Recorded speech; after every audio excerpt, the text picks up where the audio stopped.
2 tahun terakhir ini adalah masa paling buruk dalam hidupku. Aku kehilangan ayahku, dan tiba-tiba kehidupan keluarga kami menjadi sangat berat. Aku anak pertama dari 3 bersaudara. Seharusnya aku kuliah saat ini. Namun semua rencana itu buyar. Adikku masih harus sekolah, dan gaji ibuku tak cukup untuk membiayai hidup kami semua. Sementara tabungan orang tuaku tak sebanyak itu. Aku harus bekerja dan menunda rencana kuliahku. Entahlah apakah ini hanya akan tertunda atau tidak akan pernah terjadi. Aku tak tahu.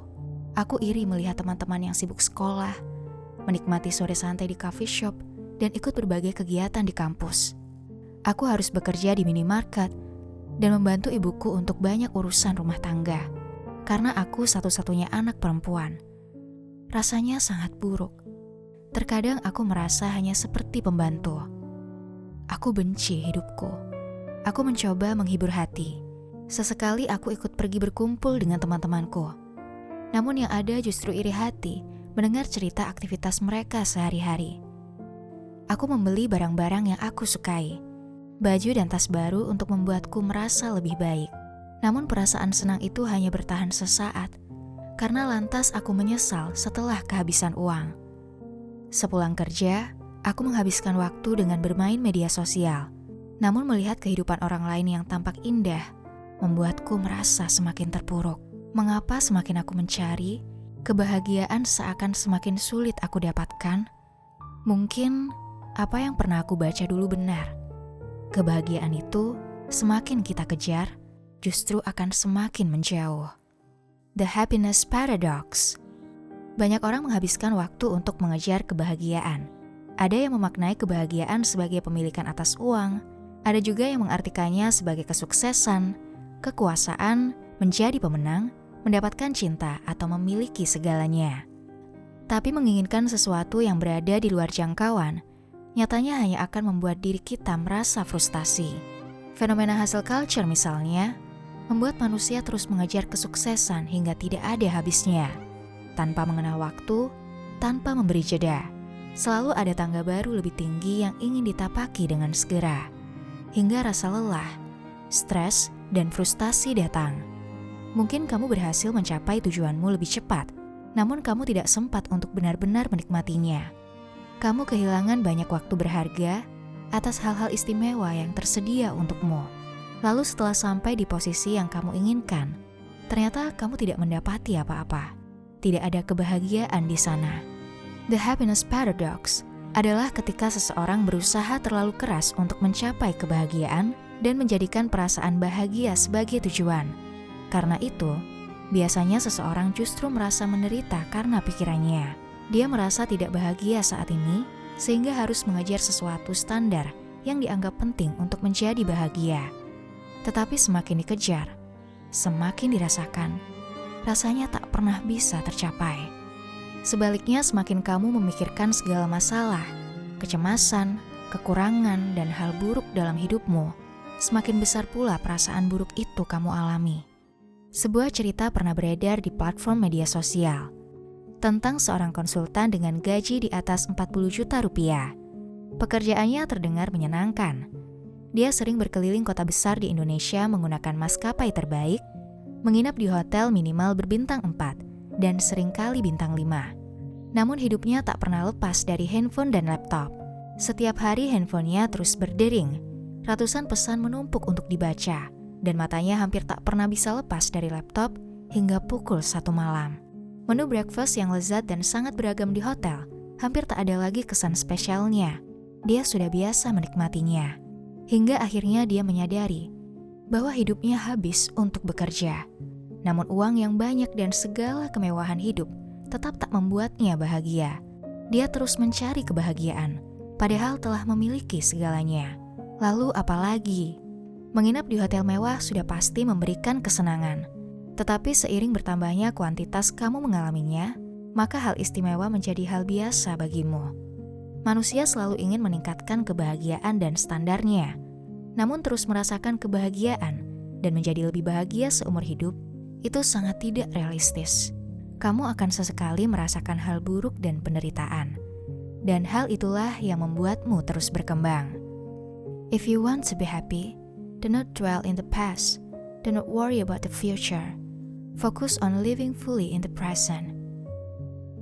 Jika kamu ingin bahagia, jangan hidup di masa lalu, jangan khawatir tentang masa depan.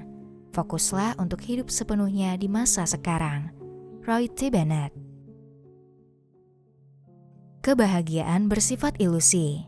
Manusia seringkali memiliki ekspektasi dan detail berlebihan tentang bagaimana dirinya dapat mencapai kebahagiaan, namun lupa pada hal-hal baik yang sudah dimiliki dalam hidupnya. Padahal hidup selalu memberikan kita kejutan, dan setiap kejutan dapat kita lihat dari sisi baiknya. Seseorang yang gagal kuliah karena tidak memiliki biaya misalnya, tentu ini suatu hal buruk dan tidak membahagiakan. Namun ternyata takdir membawanya untuk berwirausaha dan menjadi sukses di usia muda. Berhasil memiliki pegawai hingga dapat memperkerjakan teman-temannya yang lulus kuliah. Bagaimana kamu menyikapi masalah akan memiliki dampak pada hasilnya. Bayangkan jika kamu terus memikirkannya sebagai sebuah nasib buruk dan terus bersedih hati, menutup pergaulan dan terus menyalahkan keadaan. Hubungan dengan keluarga memburuk, nasib pun tak membaik. Viktor Emil Frankl, seorang neurolog dan psikiater asal Austria, pernah berkata bahwa mustahil mengejar kebahagiaan dan membuatnya terwujud secara pasti. Kebahagiaan adalah efek samping yang terjadi atas berbagai tindakan kita.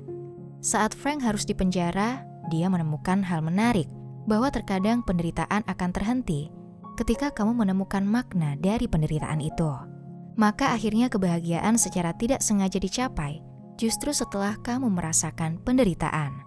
Sebuah studi baru-baru ini pada tahun 2021 oleh Felicia Zerwas dan Brad Ford tentang The Paradox of Pursuing Happiness mengemukakan bahwa jika kamu menjadikan kebahagiaan sebagai tujuan dan menentukan strategi untuk mencapai kebahagiaan itu, maka akan sulit bagi kamu untuk bisa mencapai kebahagiaanmu. Meskipun kamu sudah melakukan berbagai cara dan mengikuti strateginya.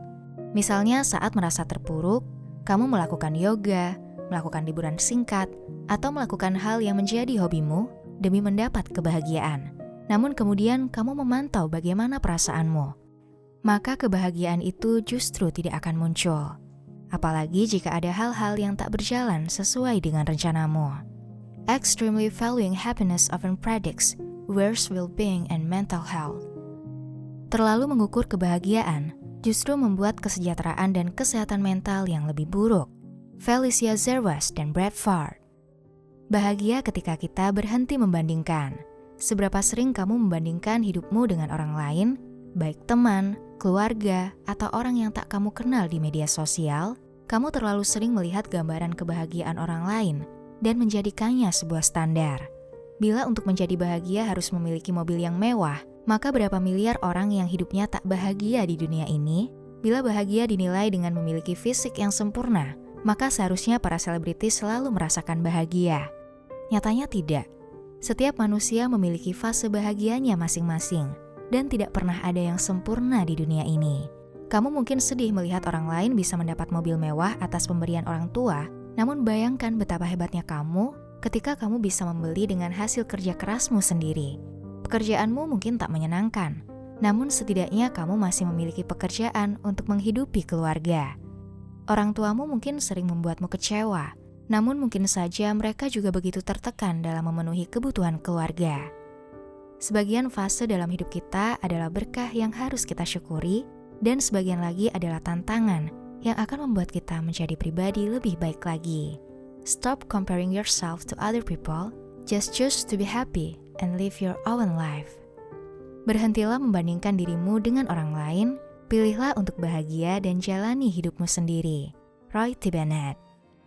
Terimalah bahwa kadang hidup tak sempurna, bahwa kamu tak selalu merasa bahagia.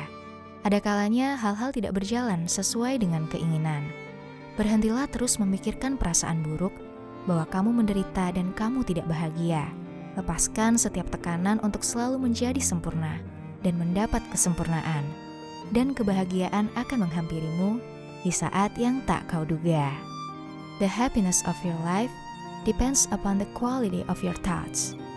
Kebahagiaan hidupmu tergantung pada kualitas pikiranmu. Marcus Aurelius.